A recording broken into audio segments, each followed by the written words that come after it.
Life has this funny way of throwing surprises at you when you least expect it. That's exactly what happened to me, Elizabeth, a 30-year-old paramedic with a passion for saving lives and a knack for getting myself into the most unexpected situations. My life was mostly about rushing from one emergency to another, with little room for anything else. I never imagined that a broken-down car would lead me to the love of my life. It was a scorching July afternoon, and there I was, stranded on the side of the highway, staring at my car's smoking hood like it would magically fix itself if I glared hard enough. That's when he showed up. Jack, with his easy smile and hands that seemed more suited to holding a beer than a wrench. "Need a hand?" he asked, walking up to me with a confident stride that somehow didn't match his casual attire. I must have looked like a mess, hair sticking to my forehead and frustration written all over my face. "Unless you can perform miracles, I doubt it." "This piece of junk hates me," I shot back, more out of my day's frustration than any real annoyance at him. Jack chuckled, a deep, hearty sound that made me take a second look at him. "Let's not call the exorcists yet. I'm pretty handy with cars. Let's see what we've got." I watched, half in disbelief, half in admiration, as Jack rolled up his sleeves and dove into the task. His hands moved with a certainty that was mesmerizing, and I found myself hoping he wouldn't fix the car too quickly. "Looks like your coolant hose decided to call it quits," he said, emerging from under the hood. "I can patch it up enough to get you to a shop." "Thanks, I don't even know what to say." "I'm Elizabeth, by the way," I stammered, extending a hand that he shook with a grin. "Jack. And don't worry about it. Can't leave a damsel in distress on the side of the road, now can I?" As he worked on my car, we started talking. The conversation flowed easily, like we'd known each other for years.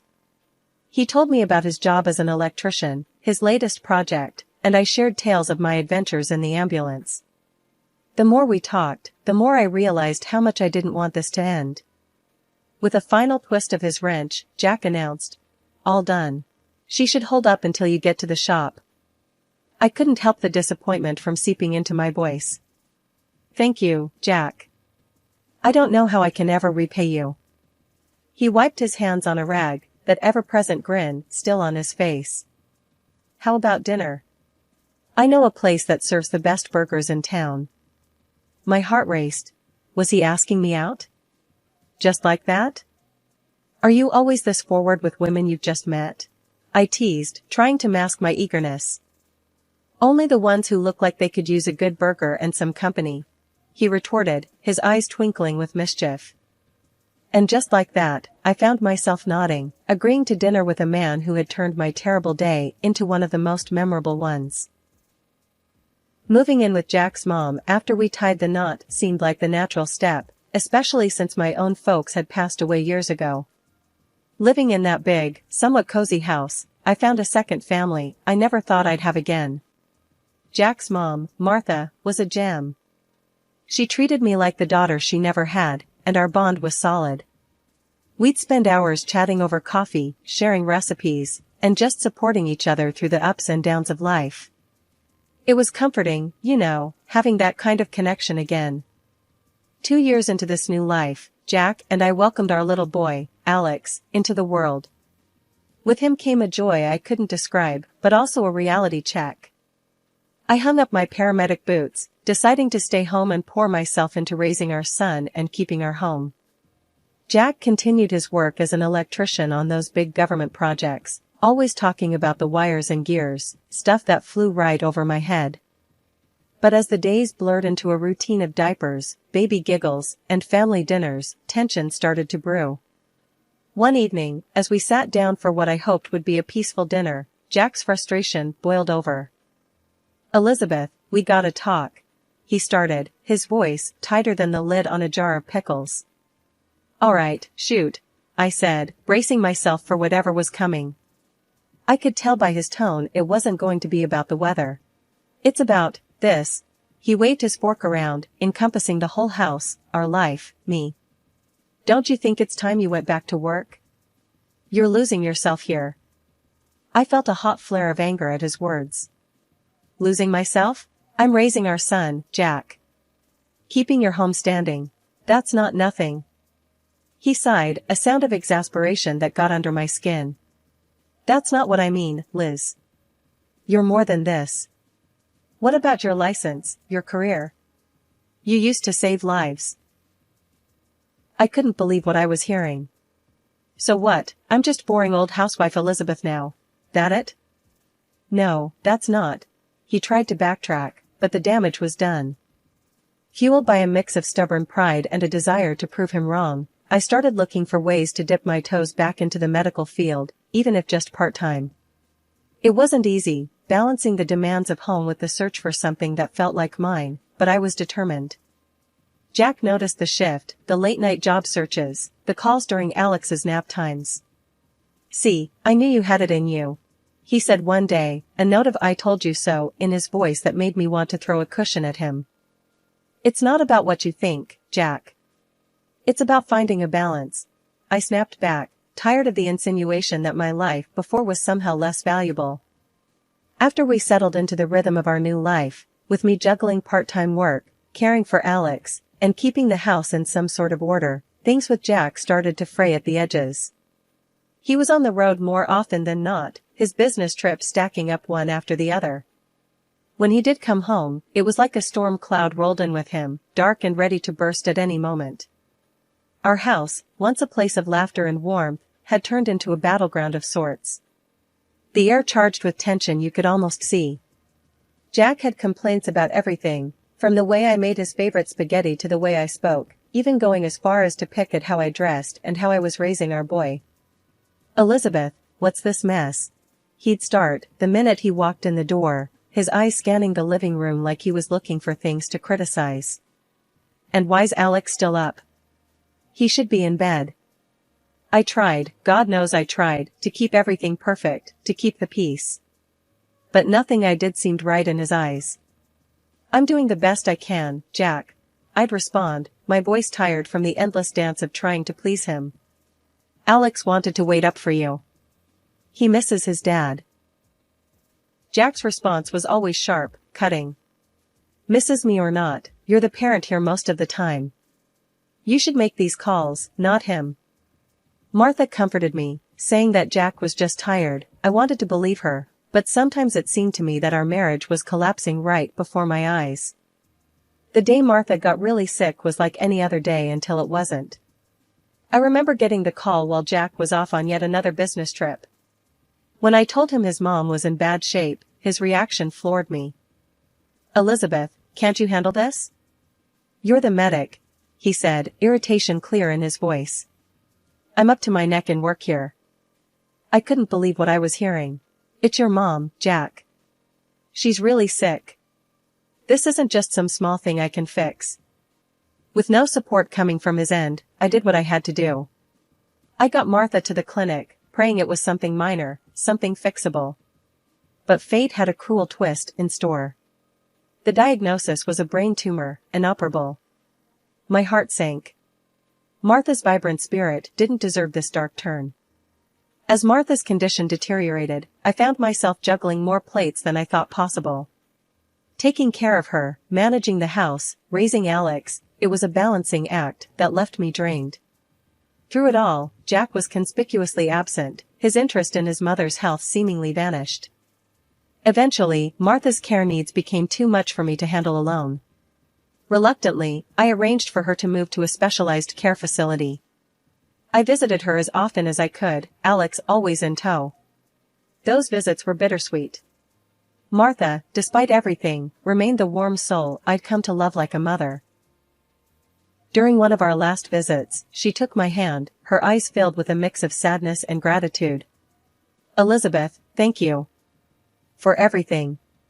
I'm so sorry, for how he turned out," she whispered, her voice barely above a breath. "Martha, don't. It's not your fault," I replied, my voice thick with unshed tears. But she just smiled, a weary, knowing smile. "You'll see, dear. There's a surprise waiting for you," she said, but refused to elaborate. Not long after, Martha passed away. Jack's absence at his own mother's funeral was the final straw. It was me who arranged everything, me who stood by her grave, saying goodbye to the woman who'd become more of a family to me than my own husband. The world I knew shattered around 2 a.m., when the sound of the front door banging against the wall jolted me awake. My heart raced as I saw Jack stumble in, not alone, but with a woman hanging onto his arm, her smug smile slicing through the dimness of the room. "Elizabeth, get up. We need to talk," Jack slurred, his words soaked in alcohol. Blinking the sleep from my eyes, I struggled to make sense of the scene before me. "Jack? Who's this? What's going on?" "This," he waved at the woman beside him, "is Sheila. She's going to be my wife. You need to pack your stuff and leave. Now." The room spun. "Leave? Jack, it's the middle of the night. Where am I supposed to go with Alex?" I could barely get the words out, my voice a mix of disbelief and rising panic. Jack's expression was cold, detached. "Not my problem. I've been waiting for the right time and now's it. I'm done with you."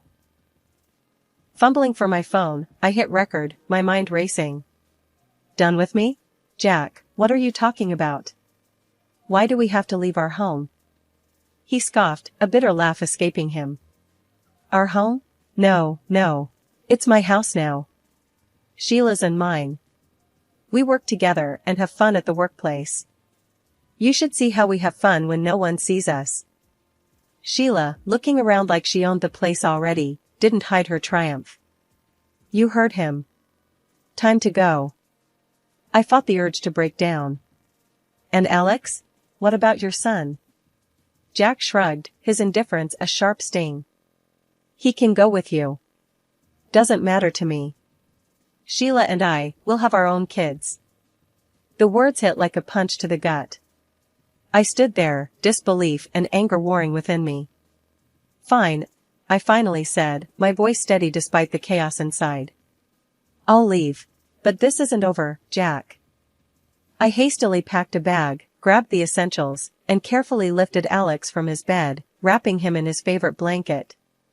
With one last look at the man I no longer recognized, I stepped out into the night, the cool air a stark contrast to the warmth of the bed I'd just been forced from.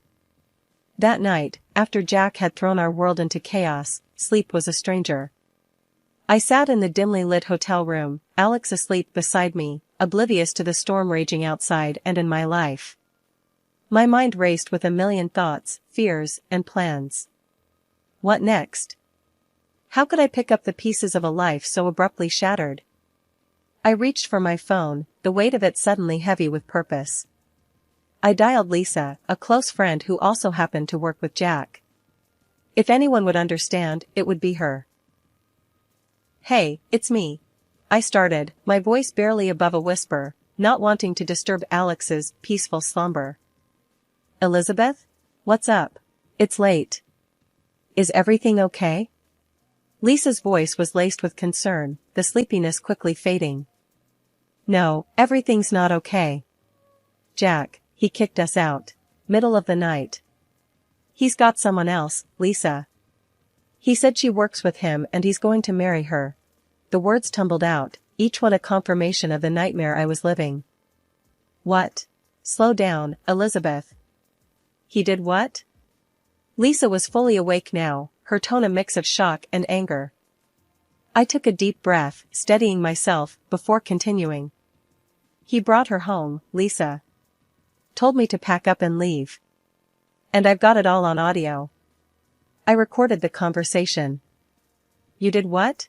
"Elizabeth, that's brilliant. Send it to me. We'll figure this out, okay? Don't worry."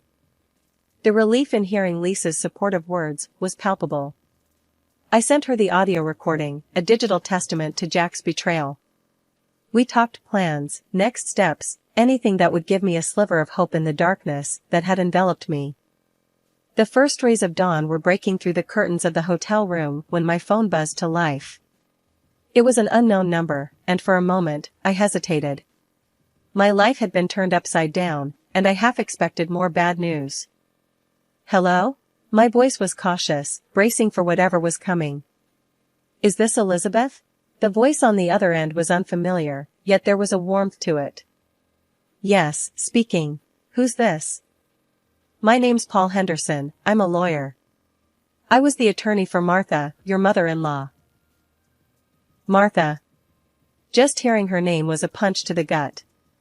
Yes, I know Martha. How can I help you? It's not how you can help me, but rather how I can help you. Martha left something for you. It's important. Can we meet today?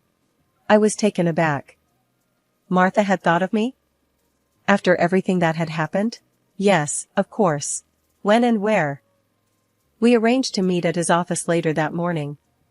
I got Alex ready, my mind racing with possibilities. What could Martha possibly have left for me? Mr. Henderson's office was a beacon of calm in the storm that had become my life. He greeted me with a gentle smile, leading me to a room with 2 chairs and a table. Elizabeth, thank you for coming. Martha spoke very highly of you. She wanted to make sure you and Alex were taken care of. I nodded, still in a daze. What did she leave? Paul handed me an envelope. Inside was a letter in Martha's handwriting. It was her, through and through, thanking me for the love and care I'd shown her, apologizing for Jack's actions, and expressing her wishes for my future. And then Mr. Henderson dropped the bombshell. Martha left you the house, Elizabeth. The house and a significant portion of her savings. I was speechless. The reality of Martha's gift was overwhelming. In her final days, she had given me a lifeline, a chance to start over. Is this even legal? Can she just cut Jack out like that?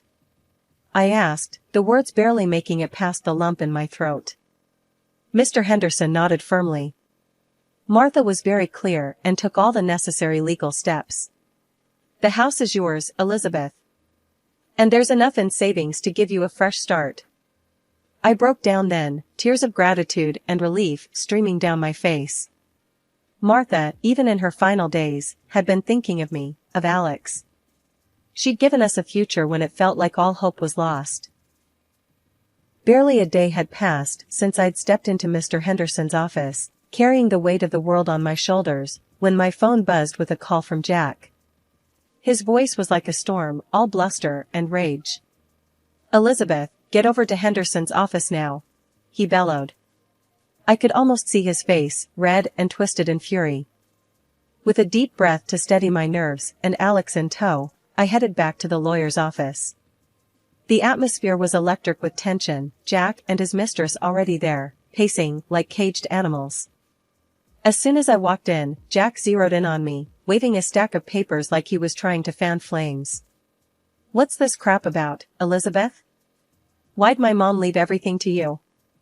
Mr. Henderson, ever the calm in the storm, interjected. Please, let's all sit down and discuss this rationally. But rationality had left the building. Sheila, her earlier smugness, replaced by a dawning realization, eyed the door like it was her escape route. The contents of the garage, Jack. That's what your mother left you, I said, finding a strength I didn't know I had. Everything else, she left to Alex and me. Jack's face contorted even further, if that was possible, a mix of disbelief and fury. The garage? What am I supposed to do with that junk? Mr. Henderson handed Jack another document, a letter from Martha. Your mother had her reasons, Jack. She hoped you'd find it in yourself to understand one day. Jack skimmed the letter, and I watched as the fight seemed to drain out of him, replaced by a sullen, defeated anger. This is bullshit. His mistress, finally seeing the writing on the wall, snapped. I'm not sticking around for this. I didn't sign up to be with a loser. And with that, she was gone, her departure as dramatic as her entrance into our lives. Jack, now truly alone, turned his frustration back on us. You'll pay for this. I'll sue. Mr. Henderson, unflappable as ever, cut him off. I'd advise against that, Jack. You won't win, and it'll just waste your time and money. The room went silent, the only sound the soft, uneasy breathing of everyone present. Jack, defeated and alone, finally slunk out of the office, leaving behind the chaos he'd created. In the aftermath of the storm that had upended my life, I found myself standing amidst the ruins of what had once been my world. The divorce proceedings were bitter, with Jack clawing for every inch of ground, especially when it came to Martha's estate.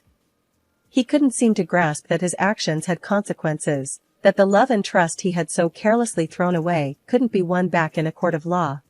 "I don't get it, Elizabeth," Jack had said during one of our last encounters outside the courtroom, his tone a mix of confusion and anger.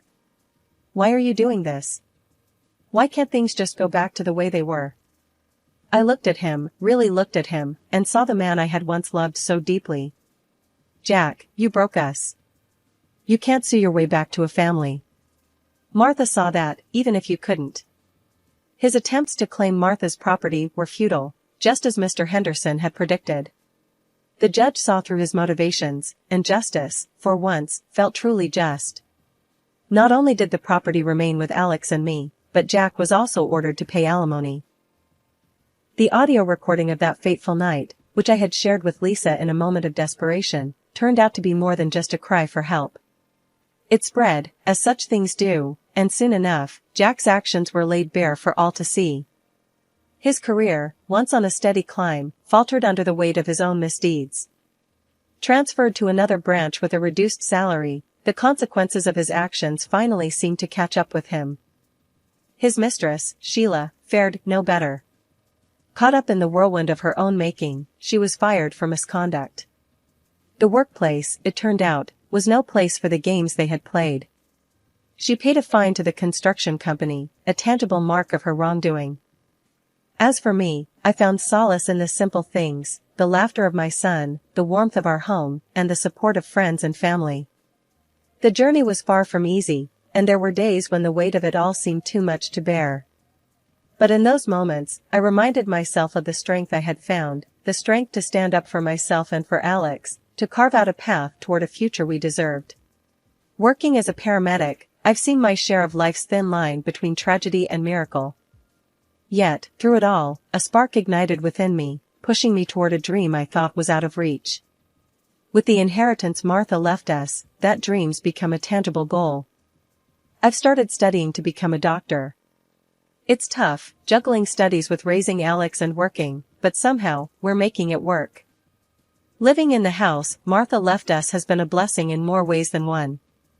It's a constant reminder of her love and belief in us. Alex, he's growing up so fast, and every day I see more of the person he's becoming.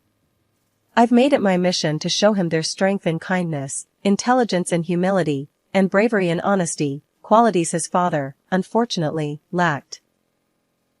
I've never badmouthed Jack to Alex. Kids are smart, they see and understand more than we give them credit for. Jack's absence has been a silent testament itself. He's shown little to no interest in being a part of Alex's life, and honestly, we're better off for it. One evening, as I was cracking open the books after putting Alex to bed, he came padding out of his room, a thoughtful frown on his face.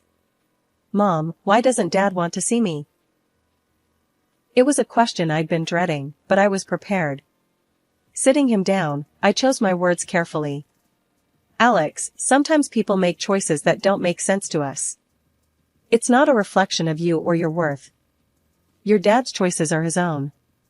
He nodded, processing this. "I know. I just wish he cared more, you know?"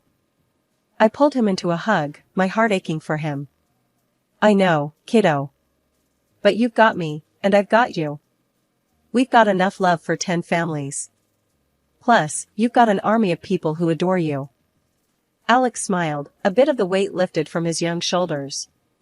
"Yeah, I'm lucky, huh?" "You bet," I said, tucking him back into bed. "Now, let's try and get some sleep. We've got a big day tomorrow." As I returned to my studies, I couldn't help but feel a surge of determination. My journey wasn't just for me, it was for Alex, for our future.